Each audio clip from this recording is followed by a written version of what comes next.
Twitter ni dey. See a possible. Why? Dia mun share man for. Yeah, your live our Facebook, YouTube and TikTok. Aha. Yeah, person mun be live. Our them nipa na about dompem. My am na me yan mamu hu dey possible na mo.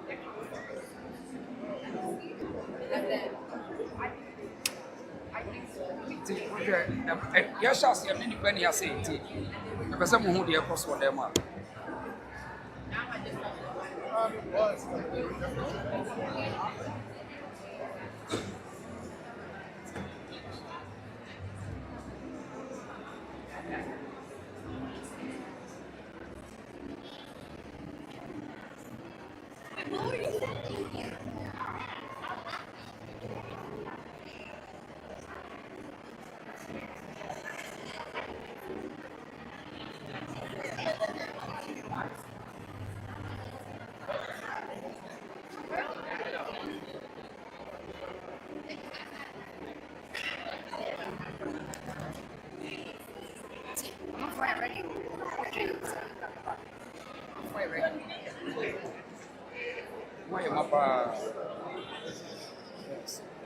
The funny interest is the African Americans almost say, "Am I ready?" So almost will make the king for Shani because that's what the only king of UK. But yet, you have when that's good for now. Let's experience that walk about how would I? So almost no, almost so royalty. I don't know the real is your brand near the other. Omania J papa. Omania G pa in fact interesting. Enti Oma banning na do na no. Ni gie any said ye ade ne fe eyo e na ma ne Oma ayese Omo beba no ma ba behwe de ekoso na Omo besu enti Omo nyina ba no Omo say unity ya so Omo connect so sado e connect bio sa wo cha what day it's TikTok for you am stay tuned remember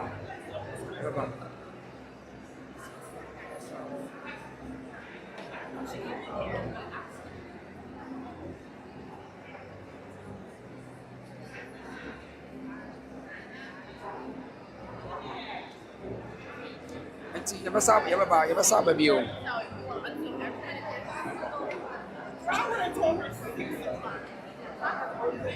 it's YouTube for no more. And so we are back here. Then what's it? Okay, anyway, you know.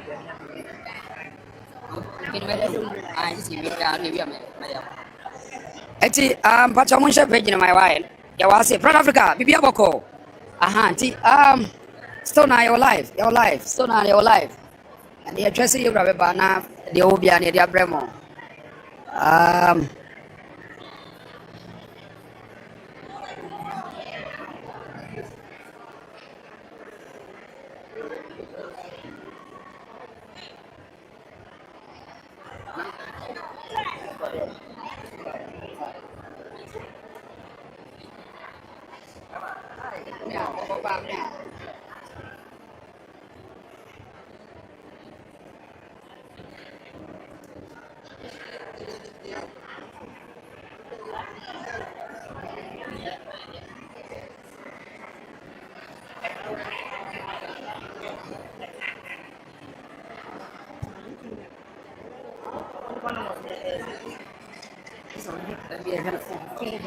That's a coin user. We are still live here at Washington DC, Howard University. Yeah, trying yes, sir. You remember? So we are live. Oba no, I share not the amount for sweaty be my wife.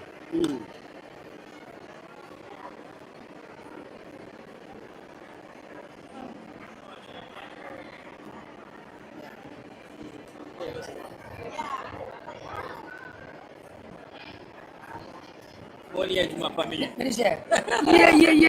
Nabia Boko. That's it. That's a pass. So, what about you? That's true.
Ladies and gentlemen, this is the moment. Shall we all be upstanding, please? Absolute silence.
Good evening, ladies and gentlemen.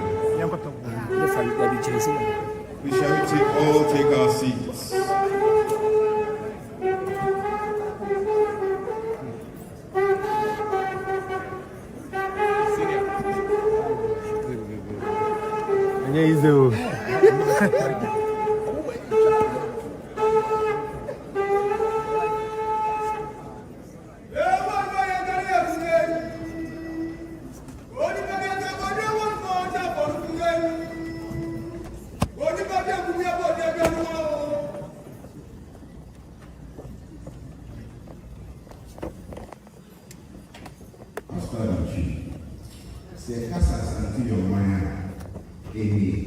If we say Asante is a kingdom. This is the display. This is what it means. We're honored to be here today. My name is Rudy Patrick, and I serve as the Chief of Staff for the Millennium Excellence Foundation.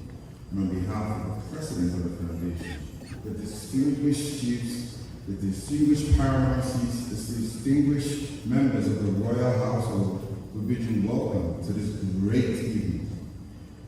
I'll first say thank you to Howard University. You did not relent. You did not. In fact,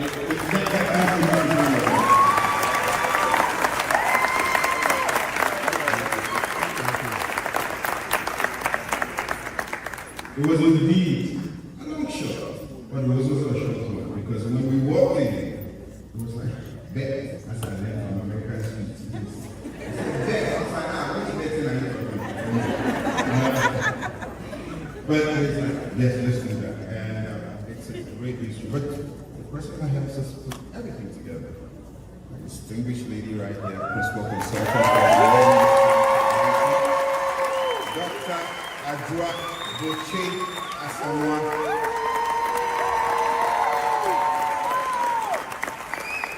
And she's here to give us the opening remarks, and we can take things off. But before that, I'll let her mention her name. If she doesn't, look up your name, everyone.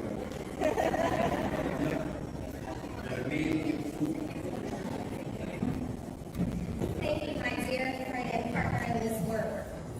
Your Majesty, Otumfuo Asante, greetings to you. Thank you for your global leadership and for gracing us with your presence today.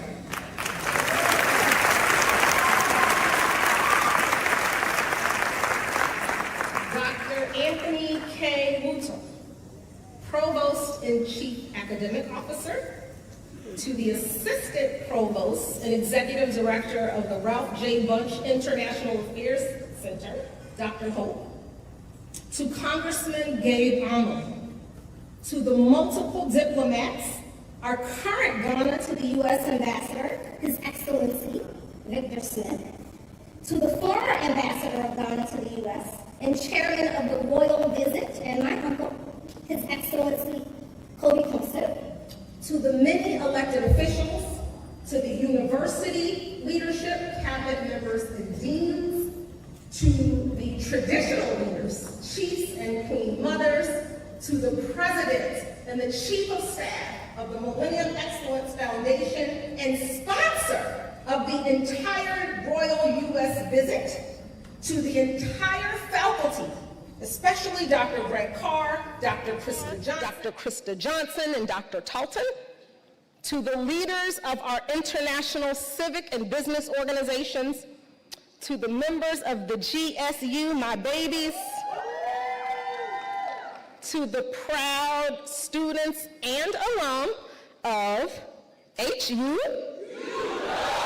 See, call and response actually survived. To the many family, friends, sorors, frat, my goddaughter Blake, and all gathered here today.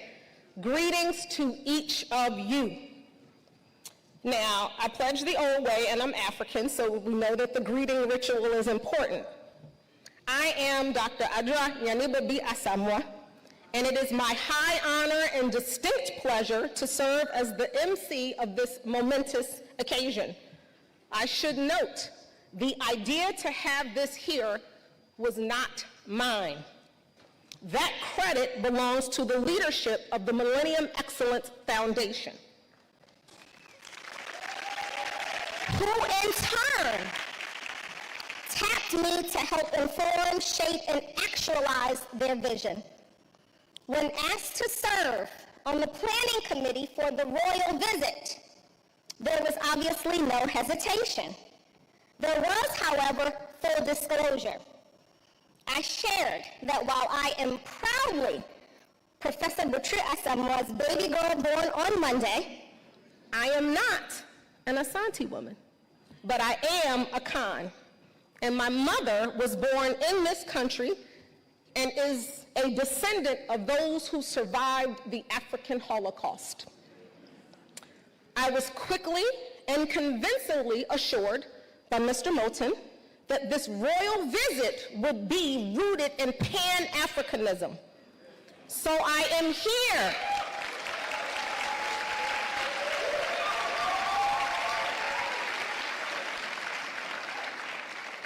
I am here as a proud daughter of Ghana in an auditorium full of Africa's children on the historic campus of Howard University for what promises to be an enlightening evening and one of many steps to come in recognition that the responsibility of unifying us everywhere is shared.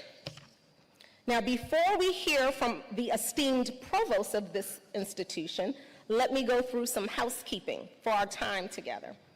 So I need you all to pull out your phones. I know you have them, so pull them out. Everybody pull out your phones. And I need you to silence them. Ringers, text messages, Instagram and WhatsApp message notifications, all of it. And for the next hour or so, let's just be in community with each other as a family. Let's see, the restrooms are downstairs and there is no eating in this venue. I now have the privilege of introducing the provost of this esteemed institution. He has held various roles at the university, including Dean of the College of Pharmacy and Assistant Provost for International Programs. He earned a BA from the University of Maryland, Baltimore County in 1987. It's in your bio, I didn't tell everybody. Followed by a BS in pharmacy and a Doctor of Philosophy in Pharmacy Administration. He has held and led various international programs, including sponsored projects in Nigeria, South Africa, Zambia, Kenya, Rwanda, Ethiopia, Ghana, and more. Dr. Wuto has been practicing as a pharmacist in Maryland since 1990 and has worked in various settings, including hospital, retail, consulting, and community pharmacy, as well as academia. He is the recipient of multiple awards. He is Ghana's son. He is an alpha, a husband, and a dad, and he is my new bestie on campus for all that he has done to ensure this event actually happens. So family, join me in welcoming the provost.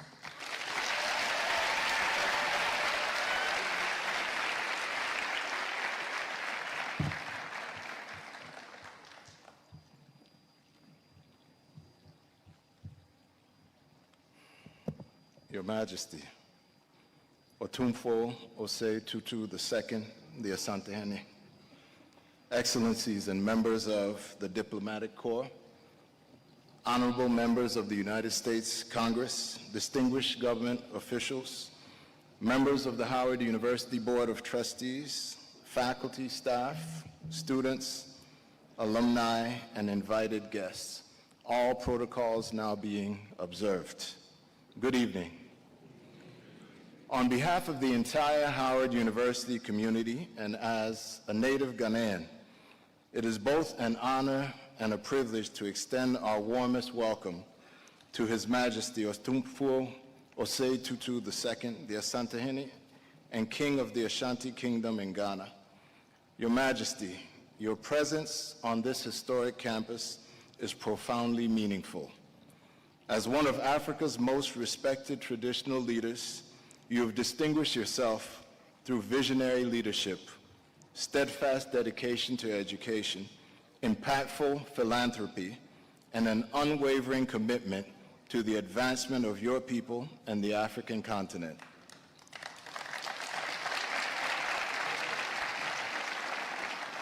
Your leadership reflects the values that resonate deeply with Howard University's mission of truth, service, excellence, and global engagement. For nearly 160 years, Howard University has served as a beacon of intellectual achievement and social progress, nurturing leaders who have transformed nations and shaped the global discourse on justice, freedom, and human dignity. Today, we are especially honored to welcome a leader whose legacy similarly reflects a commitment to upholding communities, preserving cultural heritage, and empowering future generations. The relationship between Howard University and Ghana is one grounded in history, shared aspirations, and enduring ties between Africa and the African diaspora. Within 5 years of the founding of this university, in 1872, we graduated our first group of international students, which included one from Prussia, one from the West Indies, and one who listed his address as Cape Coast Castle, Gold Coast, modern-day Ghana.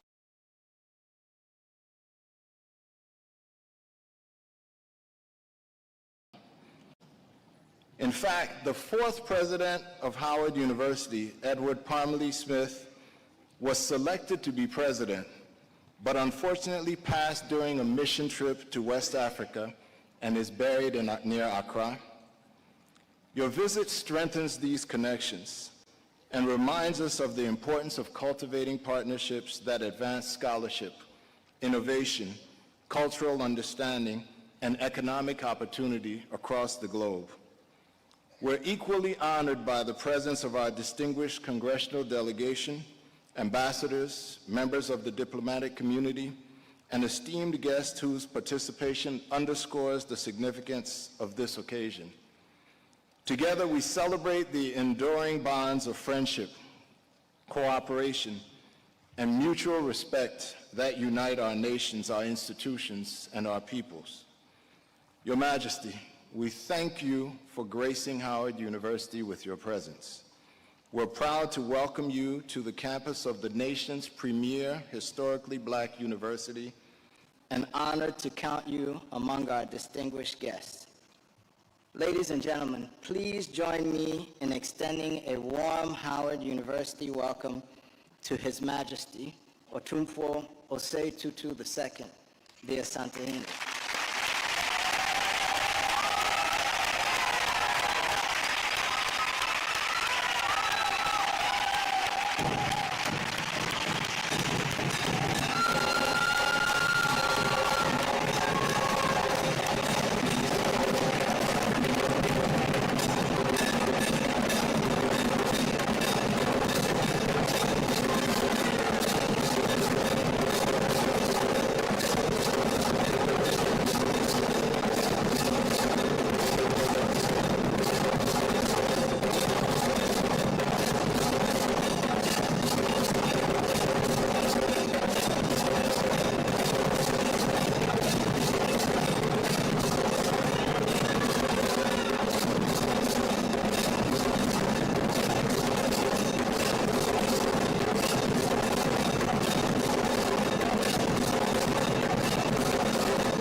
Akwaba, and welcome to Howard University.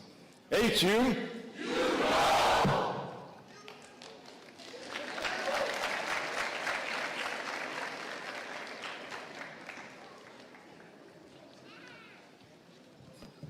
Thank you for that warm welcome to campus. You are proof that Africa's people, pride, and power extend beyond the physical borders of the continent, and I am grateful for your leadership. Next up, we have the Dr. Greg Carr.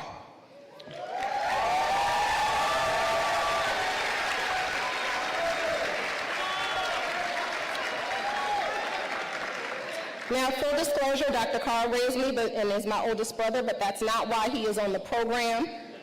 There's no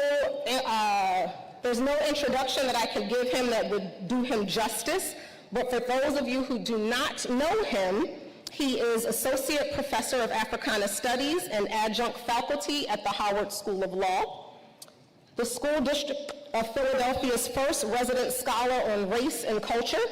Dr. Carr led a team of academics and educators in the design of the curriculum framework for Philadelphia's mandatory high school African American history course. Dr. Carr is the first vice president of the Association for the Study of Classical African Civilizations. I could go on and on and on and on, but I'll end here.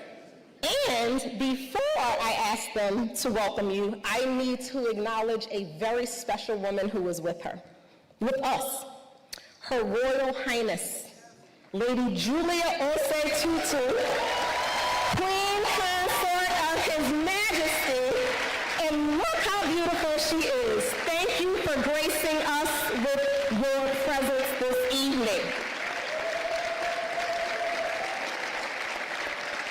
Now, family, friends, and all gathered here today, please join me in welcoming the Dr. Greg Carr. Yes, ma'am.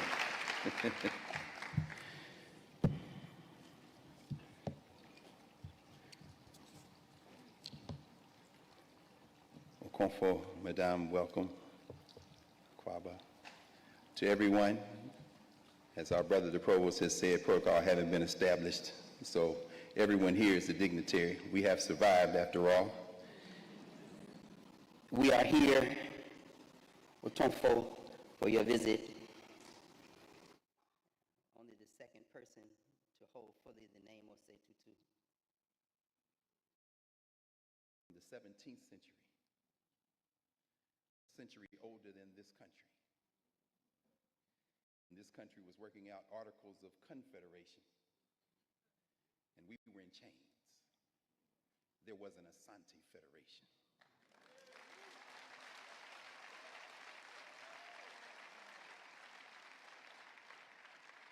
To have taken the name of your great-granduncle, Osei Tutu, the first, who united Asante after many years of conflict and war, who with his brother, Okoye, calling to the sky for help from heaven, and then the Sikedwa, the golden stool, descends from heaven.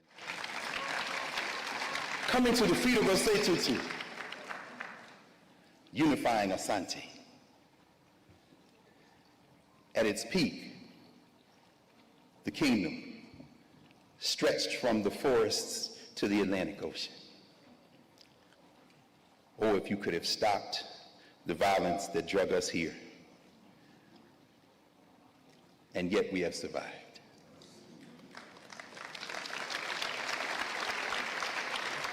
In this moment, standing here with this honor that my sister ordered me to do, I feel a real responsibility, because as we were together a moment ago in the library, you saw so many of the women and men who work on this campus, the staff, the faculty, the students who are here, the children of Africa. We welcome you not only as a dignitary, we welcome you not only as one of the most unbroken examples of leadership anywhere in the world, but we know that the tradition in which you sit and stand is a tradition that doesn't even begin in what we now call Ghana. We know that our people in the West came from the East. And we know that divine mandate for rulership begins in so many ways in the Nile Valley. And when we listen to the Akan, when we listen to the stories, when we listen to the conversations, the history passed from mouth to ear, the migrations keep going to Central and then East Africa, and somewhere in the Nile, somewhere, as my brother Mario Beatty teaches us all the time, somewhere in that Nile Valley are the roots even of West Africa and of Asante. And we know that that is the oldest tradition of leadership. To call it democracy, yes. To call it democracy would be to shrink it, because there is no model in the world, whether it be the indigenous people, whether it be people of Asia, certainly the people of Western Eurasia that we call Europe. There is no tradition of leadership in the world that matches what we are here to bear witness to through you all today. We know that you would not sit in this position if it were not for your mother, the 13th Queen Mother of Asante. We know that when you see a man in leadership in Asante, it's because the women have allowed it.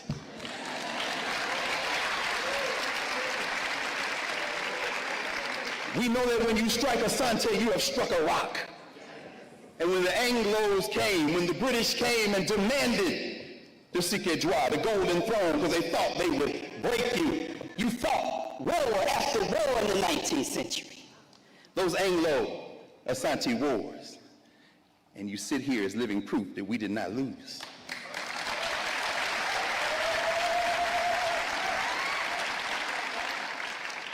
Today, as we sit here in preparation to listen to you, I reflect on the words that you brought to the world through the United Nations, the 20th anniversary of your rulership, and you call for peace. Now, of course, if you know the history of Africa in general and the Asante in particular, you know that peace isn't always the first choice. Sometimes you gotta fight. And when Kwame Nkrumah, who visited this campus, of course, Kwame Nkrumah, who spent 11 years in the United States at historically black colleges and universities, first and foremost Lincoln University in Pennsylvania. When Kwame Nkrumah assumed leadership in Ghana, and the Asante said, okay, we'll go along with you, but you know if you hadn't sided with the British against us in the beginning, we could have stopped this mess when it started. We know that every day we live, we have another chance to improve. So I'm going to take my seat. I just want to mention a couple of other things because it's important for all of us to let all of everyone who is a visitor here, and believe me, none of you are visitors, beginning with you all.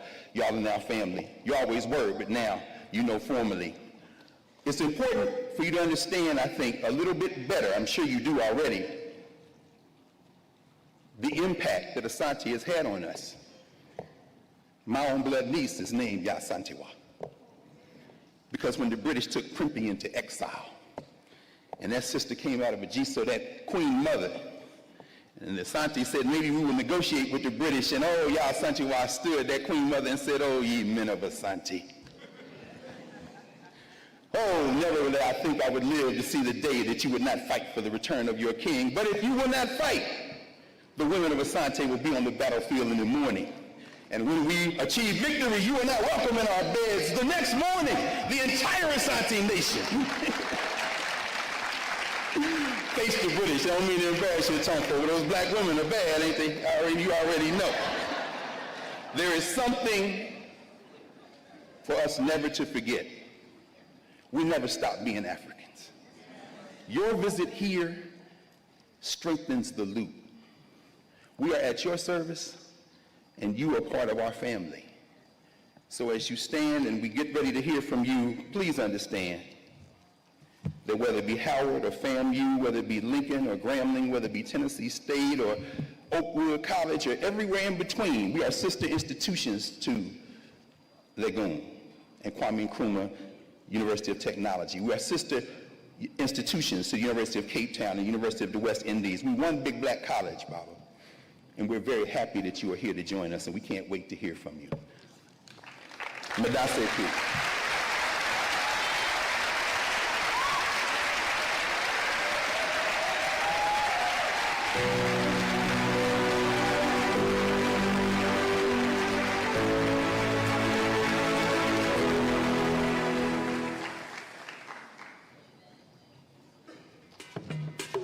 The 16th occupant of the golden stool of the Ashanti Kingdom has made a mark.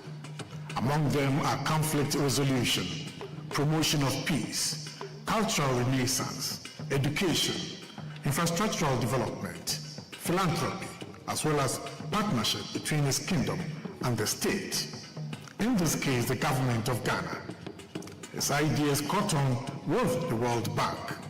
In his 5th year, Otumfuo II became the first traditional ruler or a non-state actor to receive a grant from the World Bank to pursue his objectives. The president then of the bank loved Otumfuo. He respected him. And when Otumfuo said, I would like to get some money to set up schools in Ashanti, he got it, and there were a lot of schools. Ghanaian heads of state have hailed the crucial interventions Otumfuo made in the nation's quest to secure help from the Bretton Woods institutions. If Otumfuo had not been there in Washington at that time to influence his friends to work on IMF, I don't know what would have become of Ghana's budget. And the people may not know. But for that epic success, I tell you, perhaps the economy of Ghana today might not be the same. We wouldn't have made the headway. For one of the times I went to Kumasi and I discussed with him and I said, I know you have contacts, with some of these leaders of international finance institutions. So I want you to get involved and see how you can get us into a program. So he quickly agreed and went to the IMF office and met Lagarde, who was the head of IMF at the time. And she went and talked to him and said, look, my country wants to get into a program. Your people are taking too long. These are the issues. Of course, we have briefed him what the issues were. And so Lagarde, said, oh, okay, we'll deal with it. And so she called the mission chief for Ghana and all that and gave them instructions. And then we noticed that things started moving quicker. And then eventually we signed off on the IMF program. He felt that if chiefs were supported to carry out development projects, it will be more permanent than politicians using it as an election gimmick. So the World Bank bought into this idea and granted us a huge facility to do this traditional authority partnership with the World Bank. A bid to host the headquarters of the African Continental Free Trade Area. When Otumfuo waded into those waters upon the request of government, Ghana got it. We had 7 very strong countries that put in their bids, and that included Egypt, Eswatini, Ethiopia, Ghana, Kenya, Madagascar, and Senegal. Now, as the leader of the planning team for pushing Ghana's bid, I decided that in view of the intensity of the competition ahead of us, that it would be very critical for me to mobilize the entire cabinet and senior government officials to put their weight behind this campaign. But it needed to go beyond government officials. For me, it was important that we identify eminent personalities in Ghana who, beyond the weight of government, could also bring their own reputation to bear upon Ghana's bid to host the Secretariat. And obviously, one of the decisions that we made as a planning team was to respectfully request through His Excellency the President that His Majesty, His Royal Majesty, the Asante name, also lend his weight to the campaign. They needed Otumfuo to use his good offices and his extensive network to assist Ghana to be selected as host of the Secretariat. Then the idea also came that he could send me as an emissary to go. So I was wearing a double hat as an emissary of government and as emissary of the king. And we put up President Akufo-Addo. Asante also eased tensions between sitting and former presidents of Ghana and committed all key political stakeholders to a peace declaration prior to election 2012. These caused the UN to invite him to attend the 73rd UN General Assembly meeting in New York to speak. In this climate, I suggest that the UN family cannot afford to remain glued to the established order without seeking pathways of reaching out to establish appropriate links capable of exerting the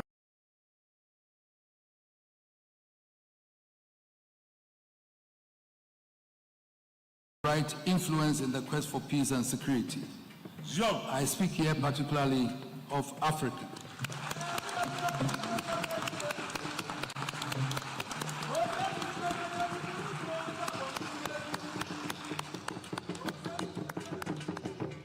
Asante Hene has been solicited by the current president, John Dramani Mahama, to broker peace at another flashpoint, Boko.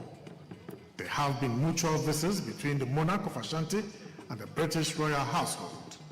Asante Hene, Otumfuo II, has been peripatetic worldwide, owing to invitations for awards or to confer with other leaders. His Menchia Palace in Kumasi has also witnessed a good number of local and foreign visitors.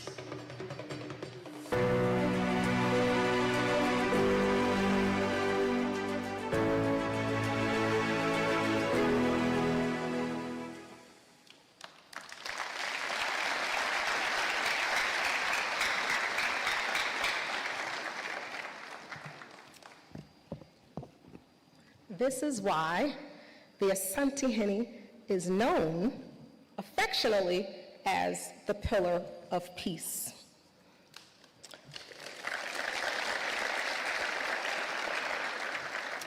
Next up, to introduce His Majesty, who she calls her king, is my baby girl, Madeline Animawa AC Brahma. She is a senior at Howard, a student leader, the immediate past president of the Howard Ghanaian Student Union, the 17th Miss Africa of the Howard University African Student Union, and the Transition and Student Success Chair for the Howard University Student Association. For the past several months, she has also been my right hand in working on this event, and I am so very proud to work with her, again, on behalf of the Millennium Excellence Foundation. Baby girl AC, it is your time to shine and introduce your king.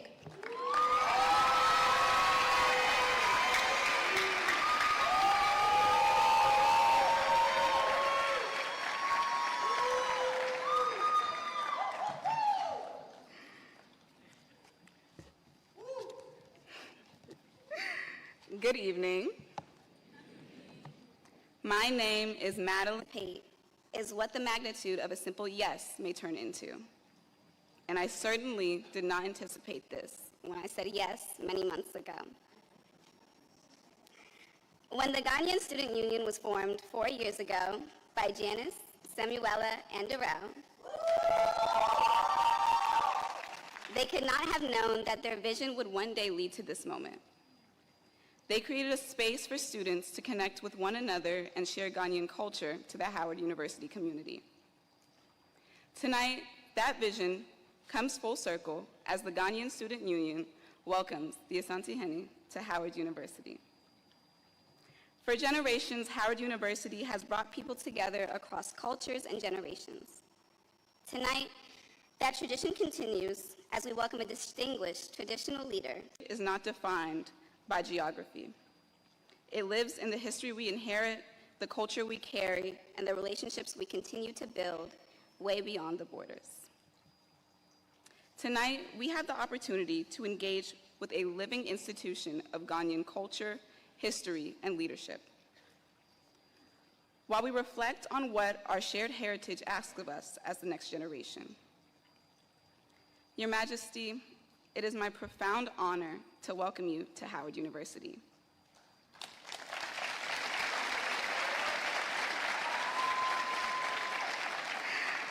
On behalf of the Howard University Ghanaian Student Union, the Howard University community, thank you for joining us at the Mecca. Please rise if you are able and join me in welcoming His Majesty Otumfuo Osei Tutu II, the 16th Asante Hene.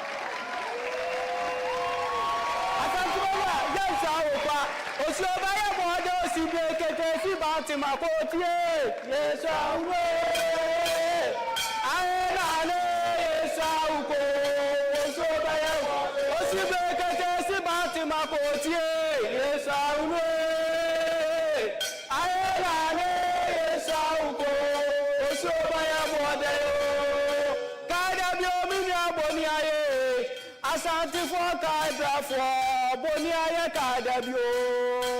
Kadabio Bonia.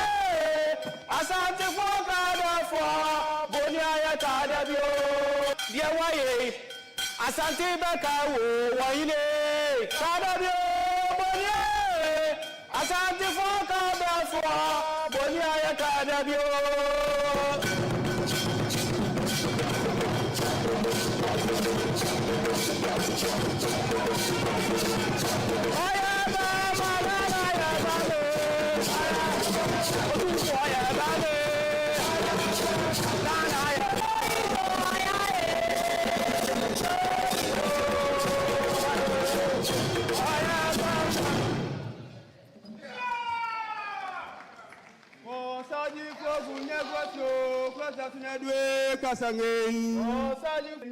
Mema ko bia iri fi amani kotokungen.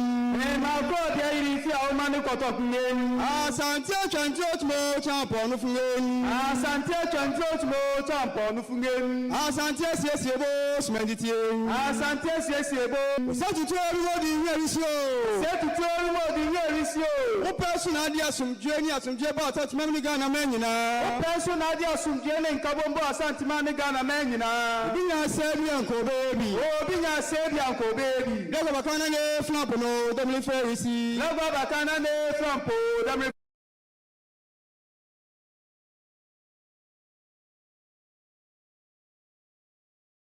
On behalf of my dear wife and children, and on behalf of the chiefs and people of Asante, I bring you warm greetings.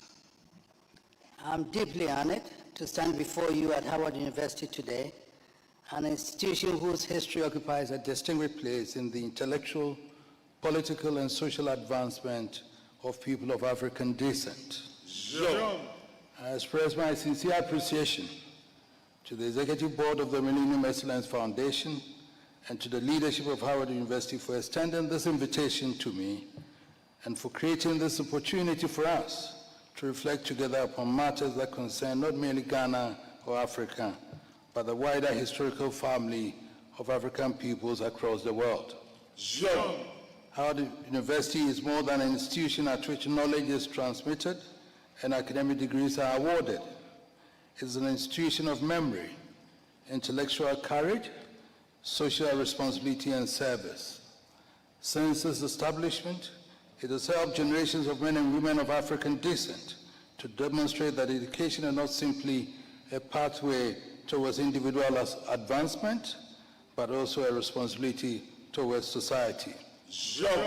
Its commitment to truth and service makes this university an especially appropriate place to consider the relationship among governance, cultural preservation, traditional leadership, and the reconstruction of meaningful bonds between Africa and its diaspora. The theme placed before us is profound because it brings together three subjects that are too often considered separately. Governance concerns the organization of power and responsibility. Culture concerns the meaning a people give to their existence. And the diaspora concerns the survival of identity across geography, displacement, and historical rupture. Yet beneath all these three lies one fundamental question. How does a people organize itself, understand itself, and transmit to future generations an inheritance worthy of preservation? My proposition this evening is that traditional leadership, when exercised with integrity, wisdom, accountability, and respect for constitutional government, remains an important part of the answer to that question. Traditional leadership should not be understood merely as an institution inherited from the past, nor should culture be reduced to ceremonial display. Properly understood, Both are living resources that can contribute to good governance, social cohesion, peace building, education, development, cultural confidence, and the renewal of relationship between Africa and the peoples of African descent throughout the world. Governance is frequently confused with government. Yet while government refers to the formal institutions of the state, the executive, the legislature, the judiciary, ministries, public agencies, and the administrative machinery through which public policy is implemented, governance is wider. It concerns the manner in which authority is acquired, exercised, limited, and transferred, how resources are managed, how disputes are resolved, how leaders are held accountable, how the vulnerable are protected, and how society defines and pursues the common good. A nation may possess an impressive constitution and yet experience poor governance. It may hold regular elections and still fail to provide justice, security, education, healthcare, or meaningful participation for substantial sections of its population. Institutions do not operate in a moral vacuum. They operate within cultures, habits, expectations, and systems of social obligation. Law is indispensable, but law alone cannot create a good society. A constitution may determine what a public official is permitted to do, but culture helps determine what society believes a responsible leader ought to do. A court may punish corruption after the offense has occurred. Still, society must also cultivate the moral conviction that public resources are held in trust and must not be treated as private property. A judicial decision may determine the legal rights of parties to a dispute, but judgment alone does not always restore damaged relationships within families and communities. Governance, therefore, requires more than institutional machinery. It requires legitimacy, trust, moral restraint, memory, and shared expectations, as well as citizens and leaders who understand that rights are inseparable from obligations and that power is inseparable from responsibility. Traditional African political systems understood this relationship between authority and moral obligation in ways that deserve serious academic attention. Leadership was rarely conceived merely as the possession of unrestricted power. The ruler was expected to protect the community, administer justice, preserve the land, defend the vulnerable, and maintain the people's inheritance. Authority was therefore accompanied by responsibility, and that principle remains relevant to our modern world. Power, separated from responsibility, becomes dangerous. Authority, separated from accountability, eventually loses legitimacy. And leadership that seeks privilege without accepting obligation weakens the institution from which that privilege derives. Permit me in this respect to draw upon the Asante constitutional tradition. The Asante political system is sometimes misunderstood by those who encounter only its visible manifestations: the golden stool, the royal umbrellas, the drums, the gold ornaments, the linquets as they stand here, the swords, the procession, and the great ceremonies of state. These symbols are important because they are the visible language through which memory and authority are communicated.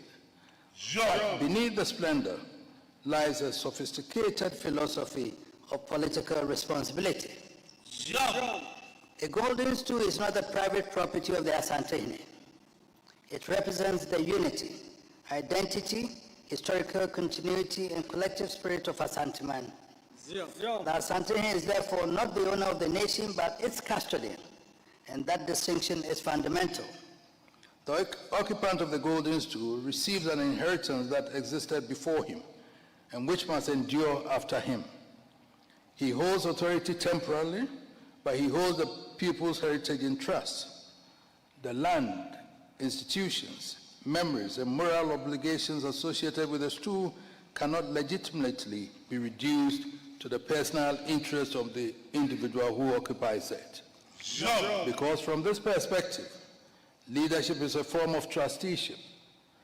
The idea of trusteeship contains an important lesson for all systems of governance.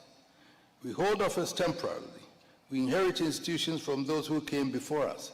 And although we exercise authority in the present, our decisions affect people who are not yet born. The leader who consumes everything for the advantage of the present generation has misunderstood the nature of stewardship.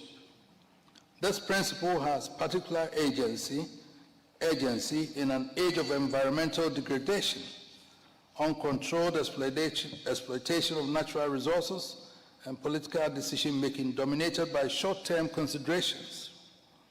We did not create the rivers, forests, land, and ecological systems that sustain us. We inherited them. And whatever our authority may be today, we have no moral right to destroy the inheritance of generations unborn. Traditional governments also reminds us.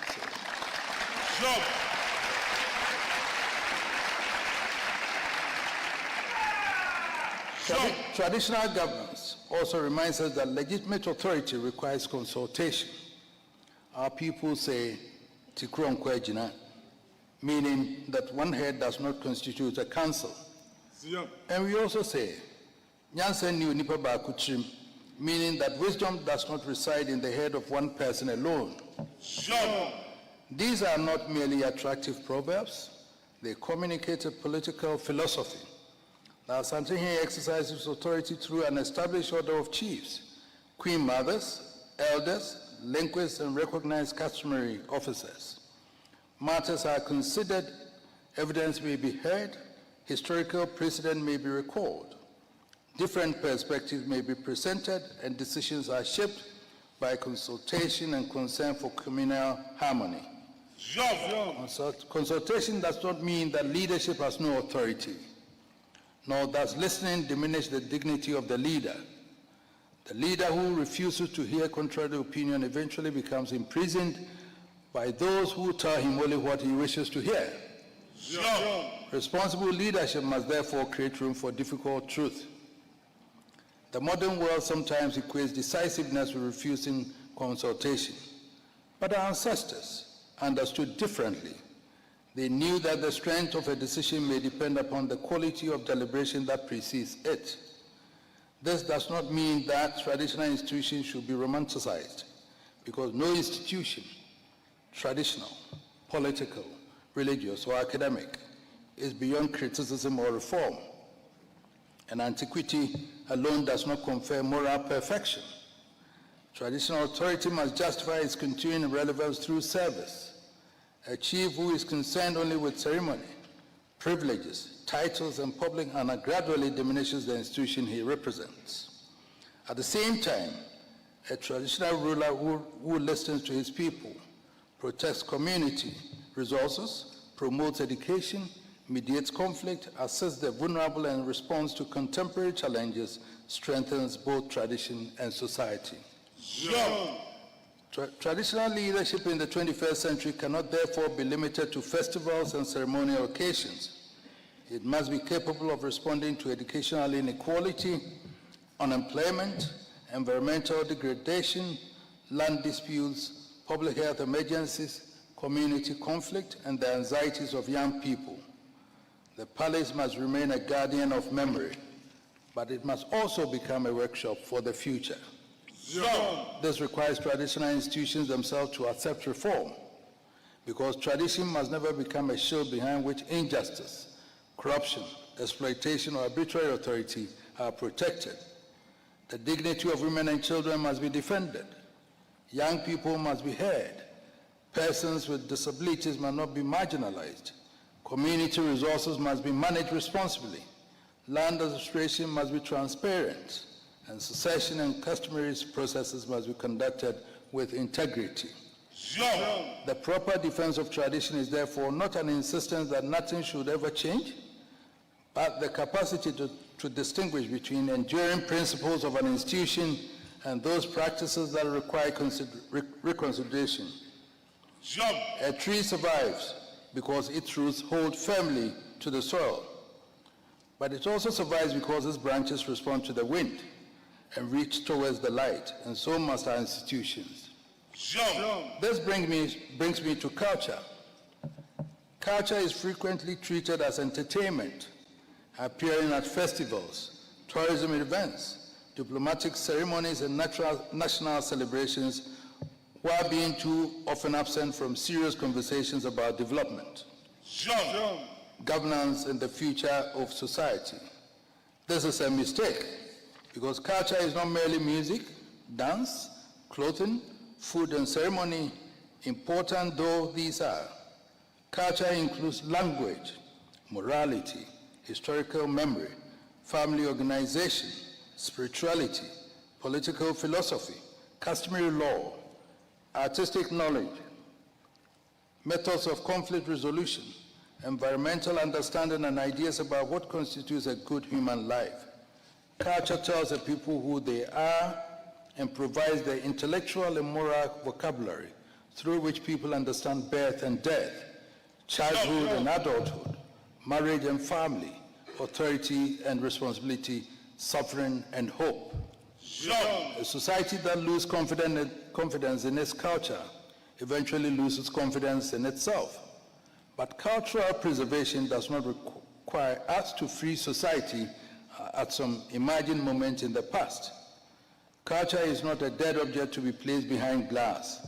It is a living inheritance that must be understood, practiced, questioned, renewed, and transmitted. Modernity must not be confused with imitation. Africa should learn from the achievements of other civilizations and adopt useful technologies, scientific discoveries, sound administrative systems, and institutions that improve human life. But participation in the modern world should not require us to abandon our own languages, intellectual traditions, and historical consciousness.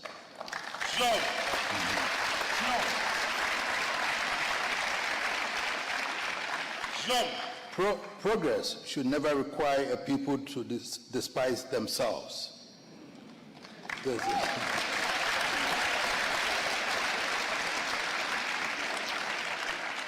This is why the preservation of African languages deserves urgent attention.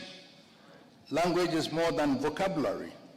It carries history, humor, philosophy, moral reasoning, and the categories through which a people interprets reality. In our proverbs, appellations, songs, court language, and oral traditions, some ideas cannot always be fully translated into another language. When a language disappears, humanity does not merely lose a method of communication. Humanity loses a distinctive way of understanding the world. We must therefore ask ourselves difficult questions about how many African children can speak the languages of their grandparents fluently.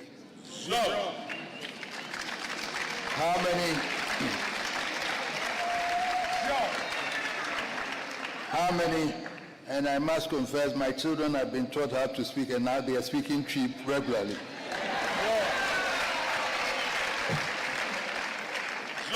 When they were young, they thought they were American and British, but now they know that they are Ghanaians. And then how many understand the histories of their towns and villages and families? How many know the meanings carried by the symbols of their communities?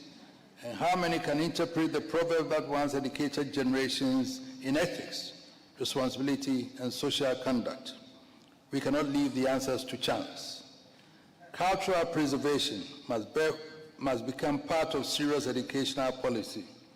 Universities, traditional authorities, museums, families, churches, community institutions, and governments must work together to document endangered knowledge, record oral histories, preserve archives, and train younger generations to interpret their heritage. Technology must become an ally of cultural preservation. Our generation has tools that those before us could scarcely imagine, allowing voices that once existed only in human memory to be preserved, manuscripts to be digitized, historical photographs to be restored and archived, oral histories to be recorded, and endangered languages to be documented and taught across continents. Preservation must, however, remain ethical because not every sacred object, ritual, or body or traditional knowledge is intended for unrestricted circulation.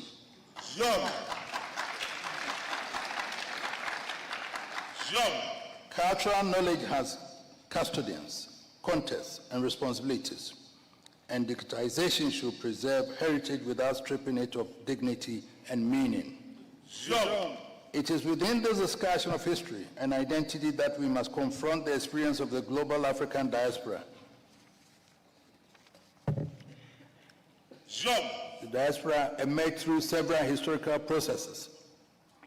Some Africans left the continent voluntarily in pursuit of education, commerce, employment, and opportunity. In contrast, millions of others were forcibly removed through systems of enslavement that inflicted immeasurable suffering upon Africa and its descendants.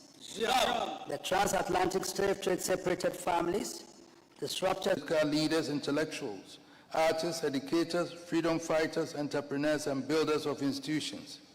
It participated in movements against slavery, colonialism, segregation, apartheid, and racial injustice, supported struggles for African independence, and helped turn the liberation of Africa into global cause. Africa and its diaspora, therefore, owe one another a depth of recognition, and the relationship cannot be understood as one in which Africa provides ancestral identity while the diaspora provides financial resources. That would be an impoverished interpretation. That would be an impoverished interpretation of a profound historical relationship. We are participants in one long historical conversation. Ghana has played an important role in efforts to rebuild these relationships, and initiatives such as the Year of Return and Beyond the Return have encouraged people of African descent to visit Ghana and reconnect with the continent. These initiatives have been valuable, but the relationship must now move beyond ceremonial homecoming. A photograph at a historic site does not by itself create belonging.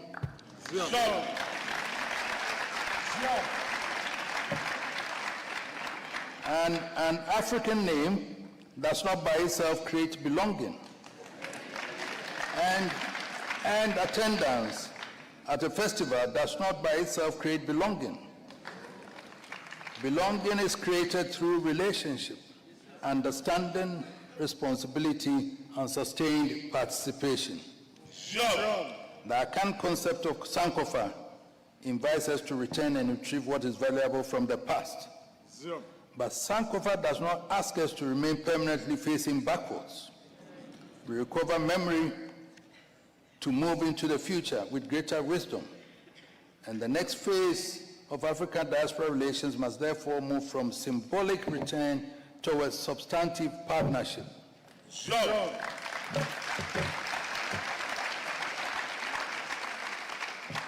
Diaspora communities should not be regarded simply as sources of remittances, tourism, investment, or expertise, because they are part of the wider African historical family. Many seek not only commercial opportunity, but dignity, understanding, relationship, and meaningful participation. At the same time, reconnection must be approached with humility on all sides, because Africa is not culturally uniform. Ghana is not a single historical community, and the continent contains many peoples, languages, political traditions, and experiences. Identities formed in the Americas, the Caribbean, and Europe under slavery, segregation, and racial discrimination developed within circumstances different from those in which ethnic, linguistic, and national identity developed within Africa. We must therefore listen to one another. Continental Africans must listen seriously to the experiences of racial injustice, cultural displacement, and historical dispossession carried by the diaspora communities. At the same time, members of the diaspora must also listen to Africa's experiences of colonialism, political struggle, poverty, state building, conflict, and development. Neither side should claim exclusive ownership of African identity. We must meet as relatives separated by history, now with the opportunity to construct a shared future. Tradition to construct a shared future. Traditional leaders.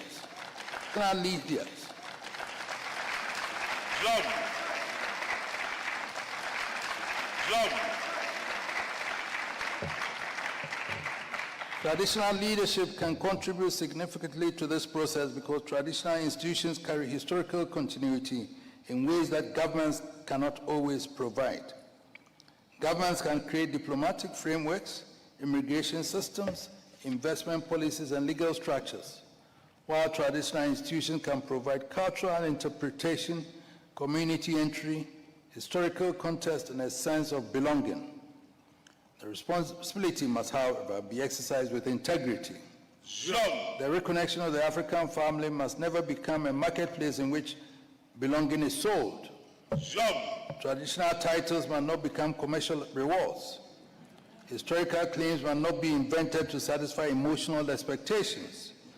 And sacred institutions should not be trivialized for tourism or spectacle.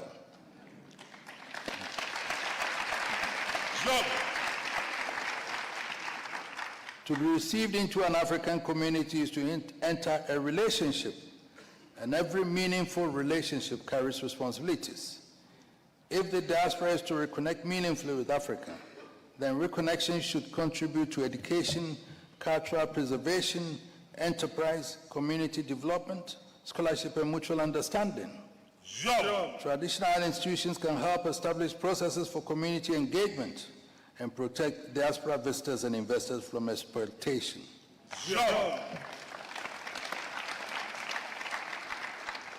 Still, traditional leaders must also protect local communities from arrangements that disregard their rights and livelihoods. The objective must be shared and sustainable prosperity. This naturally brings us to the university's responsibility. Universities are among the great custodians of civilization. They preserve knowledge, interrogate assumptions, challenge falsehood, train professionals, and shape the intellectual imagination of society. But universities must also learn to listen. For too long, some African systems of knowledge entered academic institutions only after they had been reinterpreted elsewhere. Knowledge preserved orally was sometimes dismissed as inferior to knowledge preserved in writing.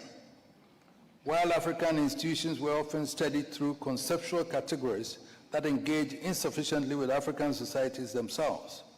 This imbalance must be corrected without abandoning academic rigor.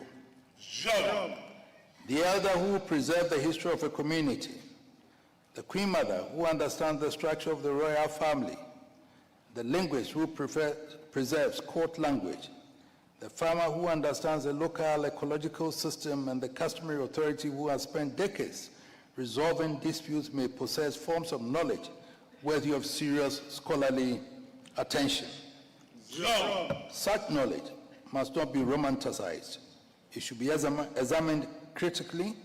Historical claims must be investigated, evidence must matter, and contradictions must be acknowledged. Yet, intellectual rigor and intellectual respect are not enemies. The university and the palace should not exist in separate worlds. The university can assist traditional institutions in documenting histories, preserving archives, strengthening administration, and evaluating development programs, and preparing younger generations for leadership. In contrast, traditional institutions can help universities understand the cultural, moral, and historical environments within which African societies operate. Scholarship within community. Scholarship without community can become detached. Tradition without scholarship can become vulnerable to distortion. When the two cooperate, knowledge becomes both rigorous and socially meaningful. It is in this spirit that I believe Howard University, Ghanaian institutions, and traditional authorities can build a serious program of intellectual cooperation. There's room for sustained comparative research into traditional constitutionalism, customary law, mediation, restorative justice, land governance, the role of queen mothers, environmental stewardship, and community mobilization. There's room for a major program of digital heritage preservation that connects archives, oral histories, royal records, manuscripts, and endangered cultural knowledge. There's room for student and faculty exchanges in which young people encounter African societies and diaspora communities not merely as visitors, but as learners and contributors. There's room for professional partnership that link physicians, lawyers, engineers, academics, artists, historians, entrepreneurs, and community leaders across the African world.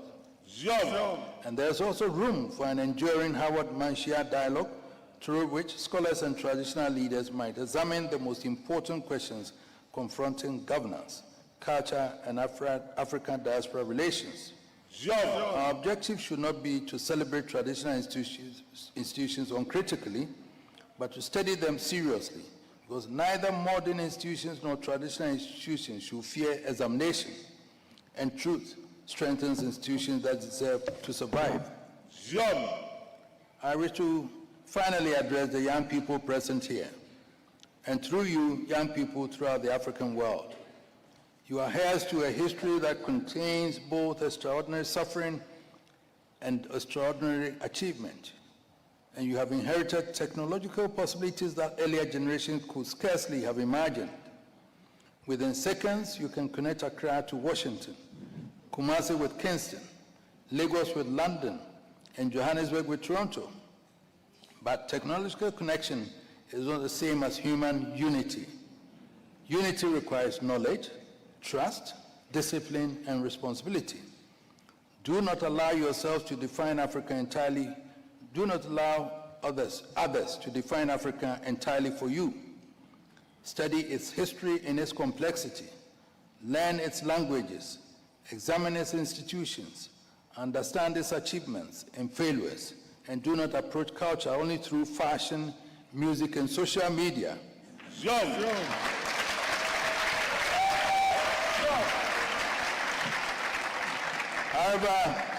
However valuable these expressions may be, heritage requires deeper engagement.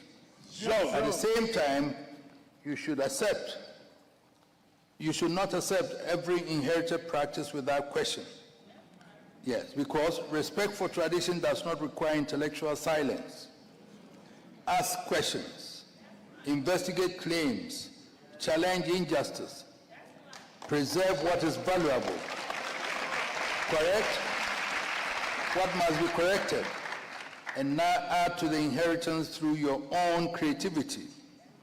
The future of African culture will not be secured by elders alone. To be secured when young people discover when they inherit within their inheritance intellectual and moral resources that help them confront the problems of their own generation. You are not required to choose between being modern and being African. You may be a scientist, physician, engineer, lawyer, whatever, scholar of the highest international standing, and remain deeply grounded in the cultural inheritance from which you emerged. Indeed,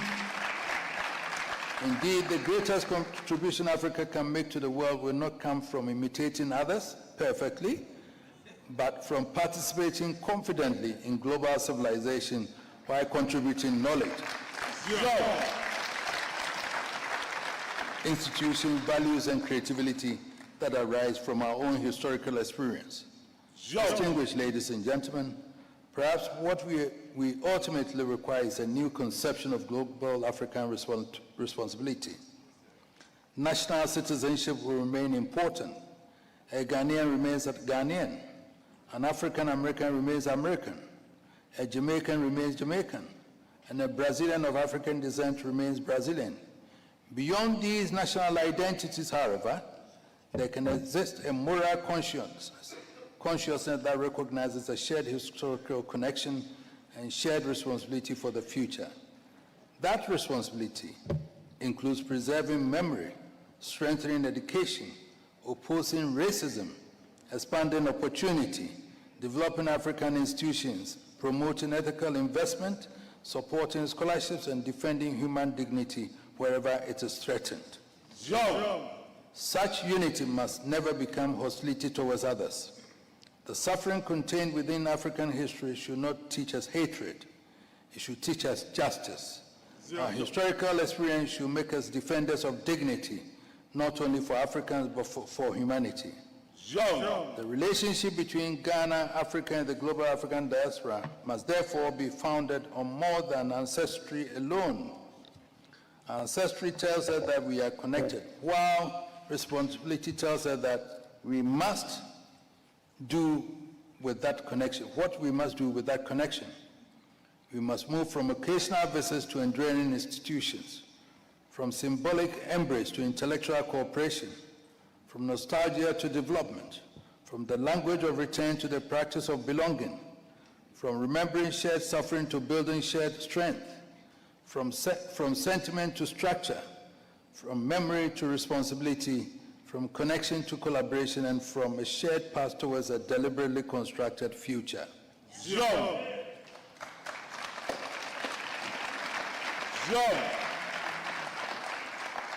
There is an Akan proverb which says, meaning that when a single tree stands alone against the storm, it may fall. The strength of the forest lies not in the isolation of its trees, but in the relationship among them. Their trunks may stand separately and their branches may grow in different directions, but beneath the soil, their roots strengthen the same earth. So it is with the global African family. Our nations are different, our histories have followed different paths, our cultures have developed into different circumstances, and our experiences are not identical. But our futures can be strengthened through deliberate cooperation. There's another proverb, meaning that one hand cannot lift a heavy load.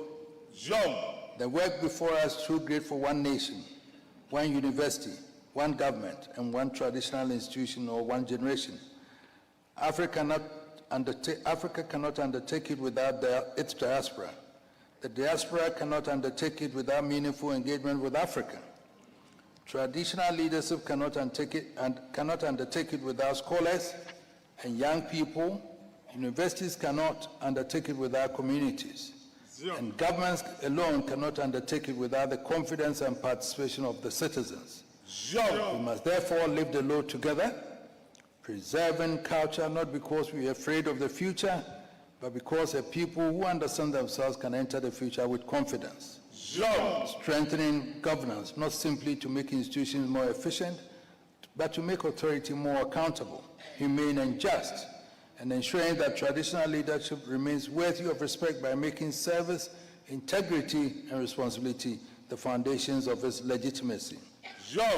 Let us strengthen the bonds between Ghana and the global African diaspora, not merely through ceremonies and declarations, but through scholarship, education, investment, cultural preservation, service, enterprise, healing, and enduring human relationships. Let the palace and the university meet not as rivals, but as partners in the pursuit of knowledge. And let Africa and its diaspora meet not simply as people reunited by memory, but as partners committed to building institutions that would outlive us. Let our young people inherit not only the stories of what our ancestors endured, but also the confidence to create what our ancestors could only imagine. Let the memory of separation inspire the labor of reunion, and let the wisdom of the past guide us while the future remains the principal object of our work.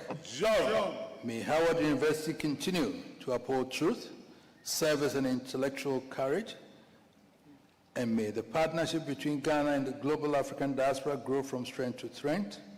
May our traditional institutions remain living sources of wisdom, responsibility, and unity. May the generations that come after us look back this period and say that we did more than speak of African unity. We gave it institutions. May they say that we did more than preserve the memory of our ancestors and enlarge their inheritance. May they say that when history allowed our generation to reconnect the African world, we did not waste it.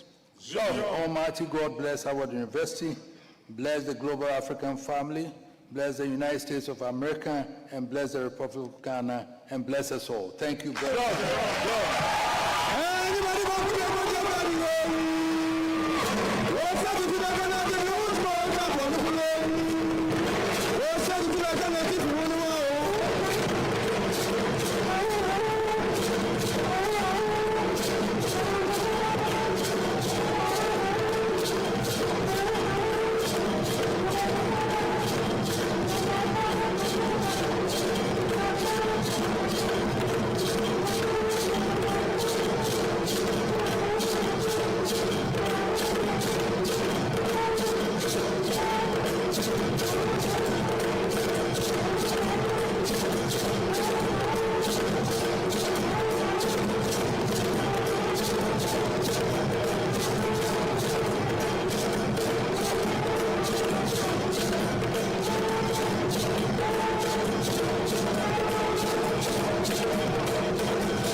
Wow. You all were promised an enlightening evening, and that is exactly what was delivered. Your Majesty,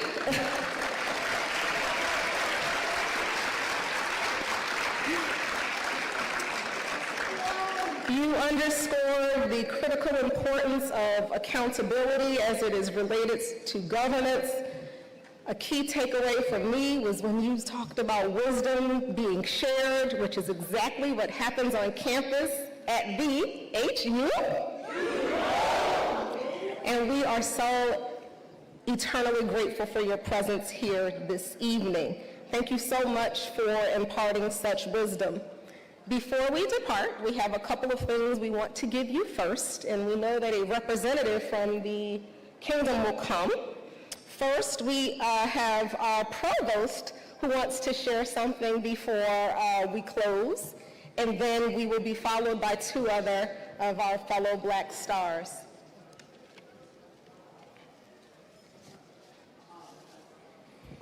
Otumfuo, we know it has been said that the most valuable thing that God has given to each of us is our spirit to connect with Him.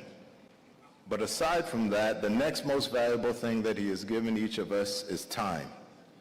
And so, on behalf of the entire Howard University, we want to give you this gift of a Howard University clock, which will memorialize the time that you have spent with us this evening. Thank you.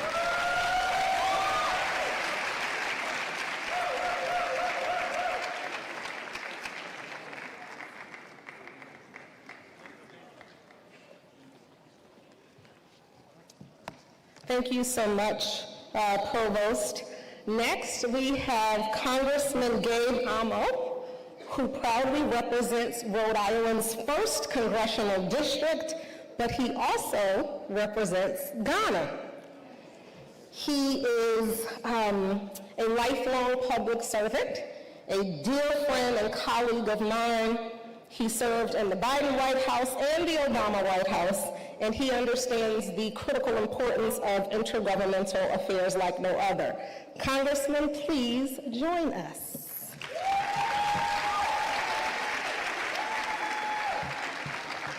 Your Majesty, that was a remarkable address. I'm so humbled, proud, and honored to be here with you.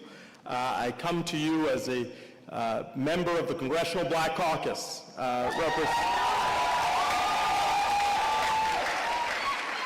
and as a voice for Black Americans. We're also a voice for Black people, people of African descent around the world, and in that capacity I'm proud to join, but also proud to join as a proud Ghanaian with Asante roots.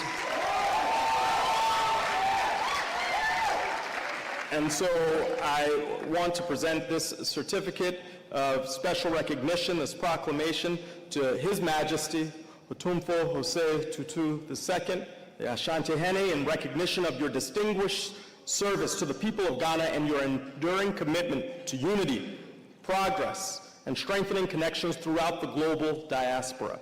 Thank you for embodying a tradition of service that reaches across generations and borders. Through philanthropy, cultural stewardship, and collaboration, you have uplifted lives and fostered a lasting sense of connection among Ghanaians throughout the world. On behalf of the people I represent in Rhode Island's 1st Congressional District, and on behalf of the entirety of the Congressional Black Caucus, I extend my heartfelt appreciation and best wishes for continued success and prosperity, progress for all of us, and especially for you as you carry on your great work. Thank you.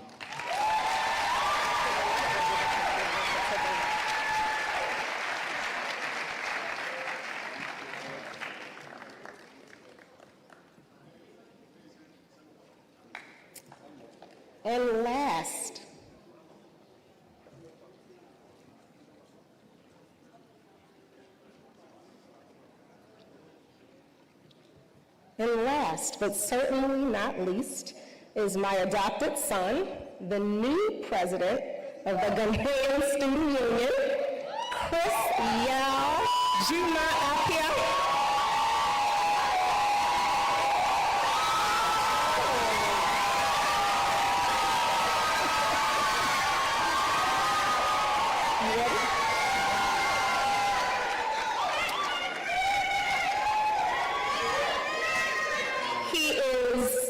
A Dean's List student here at Howard University.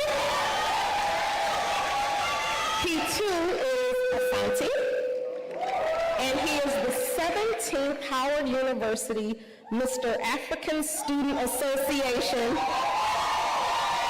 and he has been the perfect partner in working on this event. So son, please do your presentation. Thank you. Ago!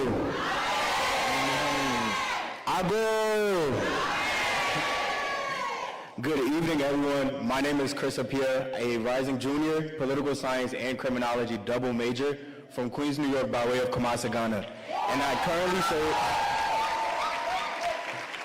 I currently have the opportunity of serving as the current 2026 to 2027 Ghanaian Student Union president as well.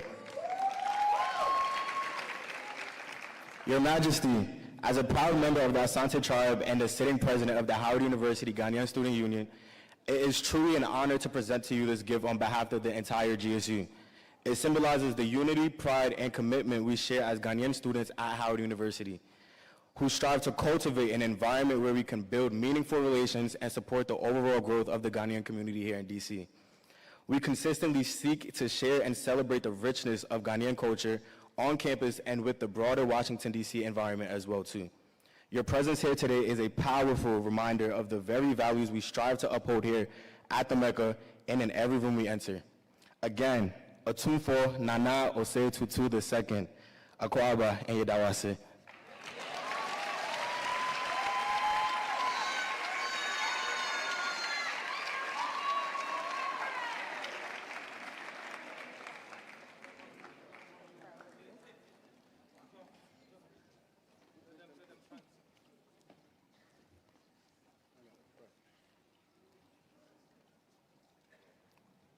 On behalf of Otumfuo, Asante, and the delegation, I stand to say a big thank you for the wonderful presents that you have given us.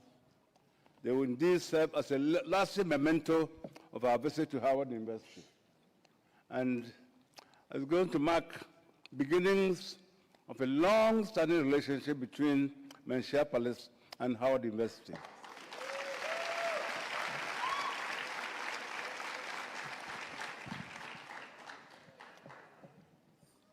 Our lady here said the key takeaway that he had from Otumfuo's lecture will be many and profound. And I think the key takeaway that we also have is the Africanness of Howard University. And Menchia Palace will do everything in its power to ensure the continuity of this Africanness. And I think there should be a reciprocal relationship from Howard University to Menchia, so that in the long run, the hand go, the hand come, and then going and coming makes the cloth weaving more perfect. Thank you very much.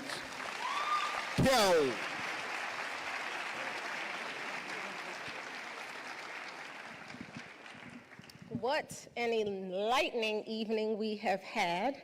I just want to thank you all for coming one more time on behalf of the Millennium Excellence Foundation and on behalf of the university. Dr. Hope will just thank the sponsors of the evening, and we will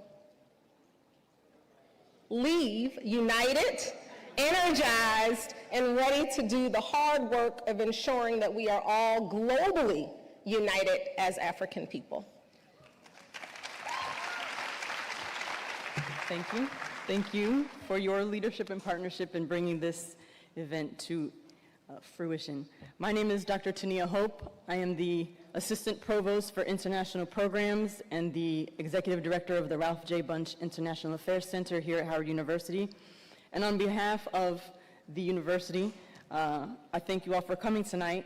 And I would like to especially thank my colleagues from the Center for African Studies, the Department of African Studies, two different things, the Department of Afro-American Studies, the Moreland Spingarn Research Center, the Ghanaian Student Union, the Ralph Bunche International Affairs Center, and my colleagues there in particular, thank you, and the Office of the Provost. This was a joint effort, a community effort, and we're so glad that you have been able to share this evening with us. Thank you to Your Majesty for joining us. It's been a pleasure, and we look forward to welcome you again. Thank you all very much.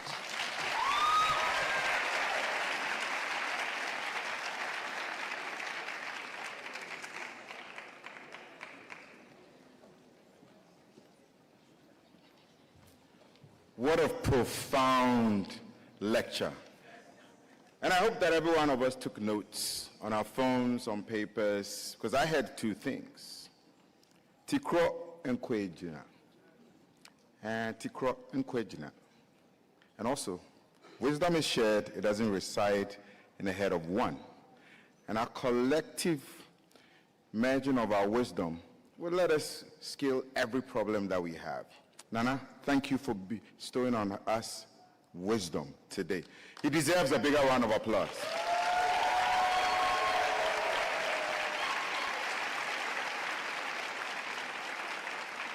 And for your visit to Menchia, which I know all you are booking, but before that, you have to join us at Bowie State University on coming Sunday for Akwesidai Kessie. Akwesidai Kessie. And when you come, there's one thing you need to know. Please say it after me. Piao! Piao! Nanamo Piao! Aha! Sekutu! Aye, upon Agronasa. Ladies and gentlemen, please be upstanding.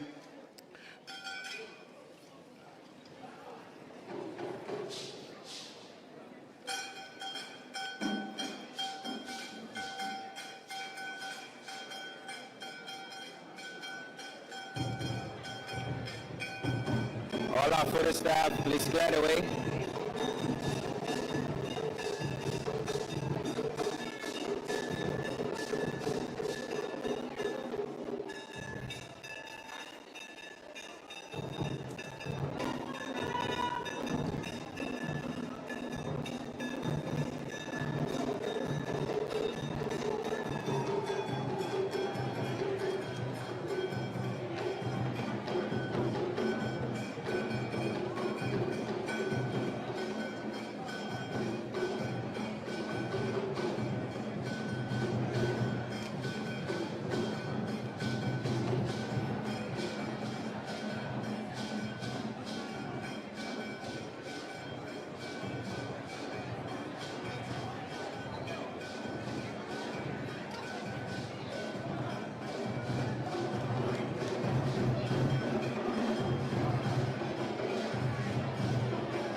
Ladies and gentlemen, thank you very much for coming.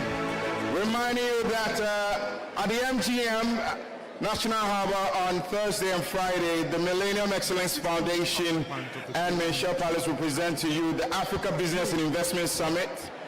There's $4 billion of deals going back to the continent. Make sure you're there. And also on Saturday, the Millennium Excellence Awards has some glittering awards and celebration coming on at the Warner Theater. You are proudly invited. Go to mefafrica.org, cop a ticket, get an invitation, and join us. Have a good night. In the first traditional ruler or a non-state actor to receive a grant from the World Bank to pursue his objectives. The president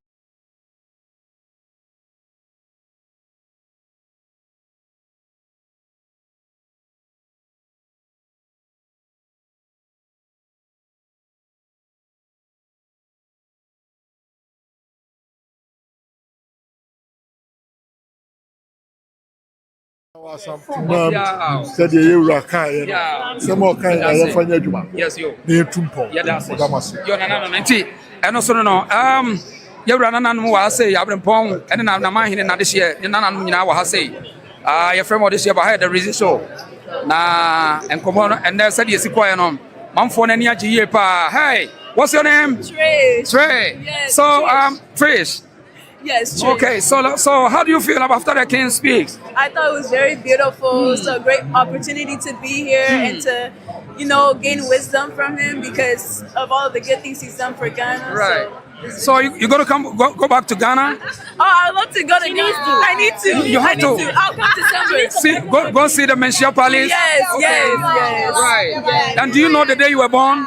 January 9th on Friday. Not Friday. Yes. So you mean Afia? Yes. So you go back to Kumasi Asante Kingdom and then they'll call you Afia, okay? Yes, okay. Thank you. Yeah, what's your name? Mimi. How do you feel about the King's Speech? I feel very, very electrocuted. A lot of knowledge put in my head. Right. I like seeing this. I like seeing the culture. I like seeing stuff like this. Yes. Okay, very empowering especially for Pan-Africanism. Pan-Africanism. Yes. Right. Have you been to Ghana? I was born and raised. Oh, you born and raised in Ghana? And to say. I got Pacho Mahuye. Pacho me Abnawa. Abnabo Pepi. Abnabo Pepi. Thank you. Okay. Thank you. So Abna no. So after you Rakasawi and Nana Niache, I just say and your unity no. Yes. Abrantian and Person and Kasaka Kraya. Okay. Yeah. So Yamamuna Kwaba, Yura Kasawi was sorry. And the Ghanaian community at Howard University, and they woman year. So many Abrantia bedin come back Kumino. Na yet here one so none myself. Yeah. I don't tell myself on that's right. Okay. Mamini Yenmiaki in Kasai. To say right, and then what Wakasama Babiadi. What's your encouragement, your motivation? Just stay in school, keep going. Don't let the culture die either. It's very important to continue to let the culture live within us and pass it to the further generations as well too. Yeah. Right. Yeah. So how often do you come to Ghana? Ghana, I was just there last summer actually. I go pretty often, almost every year, every other year. Yeah. Okay. So what are you telling? Then I'll catch the young people who fairly say they will demonstrate their culture. Okay. Then I'll catch to don't let people try to take away your culture. Make sure that you continue to fight to keep the languages alive, your culture alive, always and forever. Because it's the culture that keeps us going. It's the culture that keeps pushing us. Right. And it takes one to bring all of us together as well too. Okay, thank you. Of course. Thank you. I appreciate you. Okay, let me talk to this lady. Hey, it's to say. Oh, Ghanaians, I pray that, we continue to be proud of our heritage and that we continue to share it to the world because there's so much pride in being Ghanaian. And I just hope that we all see it and we show it to the rest of the world. So, yeah. So, last name, football and Ghana for America, when we said they will demonstrate their culture, language. Oh, I know, I feel like, it's a learning thing because me too, when I first came here as a child, and I used to shy away from it. But when you really get into it, like Otumfuo was saying, wisdom is not just with one person. Exactly. It's shared. So when you share your culture to other people through whatever means, it's accepted. There's no need to be afraid. You have to just do it with courage and understand that standing out is actually a good thing sometimes. Okay, thank you. Welcome to the Reason Show. Okay, thank you. Thank you. Hi. You want to say something? Oh yeah, okay. Enti said you run nanom. Omani achi ye pa. Oh Sante hene nanom nyani achi. Na yes, I mean Kentefo no mom cheche Kentefo ni bi na me musomo. Okay, let me ask you something. Okay, so yeah, so what's your name? My name is Madeline Animuwa AC Buama. AC Buama. Okay, so and after you were and then I'll catch the young people when it comes to demonstrating our culture, boldness and the courage. Just be proud. Do it undeniably proud. Don't let anybody stop you. If you feel it in your heart, it's meant to be. That's what I brought with me as I said yes to helping to organize this event today. Okay. So outfit, beautiful. Thank you. Your friend said, do you know the name of the outfit? Hey. My auntie Ajara here in Ghana. Okay. Sold me custom kente. Okay. So beautiful. Thank you. Thank you for coming. Thank you. Thank you. Right. So that's one of the speakers. I mean, she's so beautiful. And then again, I mean, Nenyaje, when it comes to Probia Sante Hene, Tumfunya Mikasi Aba, this is a Ghanaian community. That's right. So I mean, you can see, Sir Omania Jiepa. Right. So stay tuned. Young boy, wow, I'm so proud. Oh wait, phone number, man. Yeah, it was a reason. That's what we interview. But what number is it? I mean, what number? We interview really.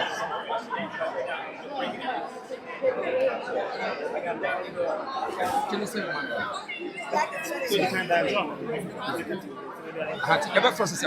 Okay. So we are still live. We are still live. And thank you. And thank you. And we'll make sure say thank you very much.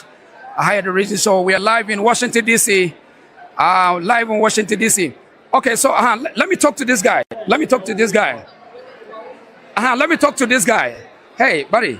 Yeah. So in the beginning, I talked to you after listening to the king. Yes. How did you see Ghana culture and the Ashanti Kingdom? I think it's very different to hear about his wisdom and to actually hear it in person. So I think what I took away from his whole lecture is just like being able to really just tap into our own heritage and just really being prideful and just don't take things without questioning and just being able to just be proud of who you are and like truly encompass what it means to be an African. Right, so I think it's very important that he shared that message, especially for us young people. So yeah, so I'm really proud to hear. You're proud to be here today. Yeah, Thank you very much. See you another time. Thank you. Okay, so yeah, but a guy we mean kasa of Sierra Leone, and I know what can say. Nania just say exactly and some but we also develop a certain level of courage. Because of our Sante Hene, we're developing some courage. What may you bold enough. So I had near the best and we are live. Howard University. Yeah, Howard University war. Washington DC. Yeah, thank you. Nana, Boko. Can we be just Ghana for Mammy Muti or yet now? You are Becassa, the dear Otumfuo and Antony. You run Antony. Yadobi Bias, yes, you are Haneno. Historic. We never got a historic. Na era Nanoa 7 in Cransha or the Ama school for you. And in the Petrasia in a school company for you now, baby. I need some Osaka. Ghana Africa, I see free South Africa, Morocco, free Nigeria. Obia, we say any platoon to more African descent be a net. There are Casa Ashen in crying. Upon a basso say Uncle Sonia Conco and him. Abaquasem, a befa, any pebby, and better. I can't fast so ever far more. Send a bonimo, send Papa Mo, or see him find young crash, and young Kaya whom Nanya Bako. I am Page Africa. Now I bet me I you crashes the maybe don't be your by BS and Mojidian auto so say if ne I shall say about coffee up now for America while Tony Sa Afro bibia wa o bibini se on samra na chi e me hwe Asante e me hwe Ghana e hwe Africa jiri dodo na so age pene so mbeba ye ko nya kotena fi abobo e won hwe wanim omra ne emfa dwemom ne nkamom na Africa e be sa for ntuma pafura ye be da se pa ye be da se ye be jidi se kwasia da ye be sia wa ade na se kwasia da ne pompon so ni na ho na ewie se ya fade ye bibia dance on Chess Africa, Ghana, Asante, Yepie, America, Bruchimamu, Kwasiada, Ebadedi, Obia one honomra, then Yakwasi there, they will have a fun what's not doing. You have a Bachani, you have a Macochiano, Naif, a bear crabbish, and take you free. Mopia, Nana Yankada, Yabakasa, Mopia, Ebema. How for traveling in the kitchen? Why? I'm for my life. Yes. How for? Aye. Yako.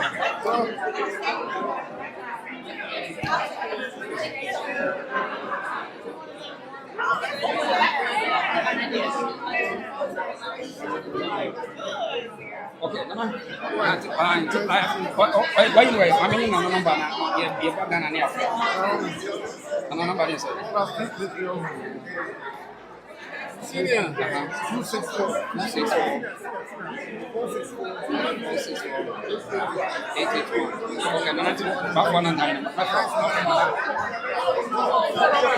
Aye, Bishop Pascal as well.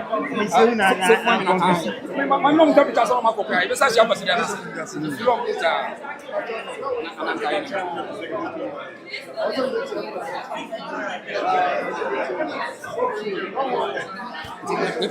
before we dismiss it.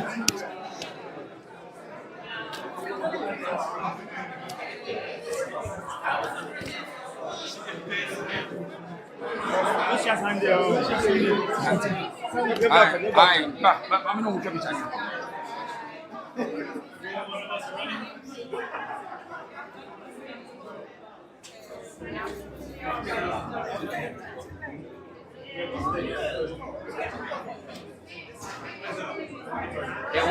I was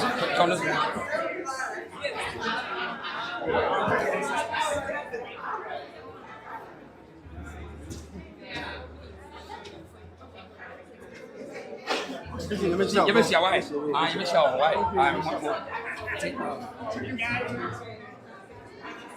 Mommy, we are mommy.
Okay.